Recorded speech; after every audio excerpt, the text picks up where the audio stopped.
BNP সহ যারা আমাদের বড় রাজনৈতিক দল দায়িত্বশীল রাজনৈতিক দল তাদের প্রতি আমি অনুরোধ করব যে আপনারা নিজেদেরকে বিরোধী দলের জায়গায় ভাবেন, যে আপনাকে একসময় বিরোধী দলে যেতে হবে, সেখান থেকে আপনি সংস্কারটা ভাবেন। তাহলে আপনি বুঝতে পারবেন যে সংস্কারের মূল কথাগুলো কি আসছে। যেমন পিআরের কথা এসেছে, আজকে আমি অবাক হলাম যে আমাদের ইসি প্রধান নির্বাচন কমিশনার একটা অদ্ভুত কথা বলেছেন। খুব গাম্ভীর্যের সাথে যদি আপনি একটা বিভ্রান্তিকর কথা বলেন তবু কিন্তু ওটা বিভ্রান্তিকর কথাই থাকে। উনি বলছেন যে পিআর তো সংবিধানে নাই এবং আমাদের সংবিধানের বাইরে যাওয়ার সুযোগ নাই। কোন কাজটা সংবিধানের ভেতর থেকে করা হচ্ছে? এখন বলেন কোন কাজটা আমরা সংবিধানের ভেতর থেকে করতেছি? কোনো কাজ সংবিধানের ভেতর থেকে হচ্ছে না।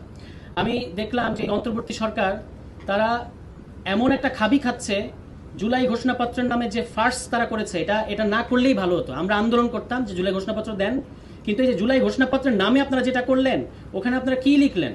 বললেন যে জনগণের অভিপ্রায় নাকি যে সংবিধানের 106-এর অধীনে সরকার গঠিত হবে, এটা নাকি জনগণের অভিপ্রায়।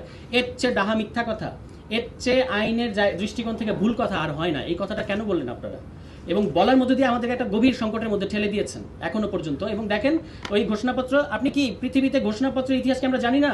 ঘোষণাপত্র নিজেই নিজেকে এনাক্ট করে, নিজেই নিজেকে বলবৎ করে।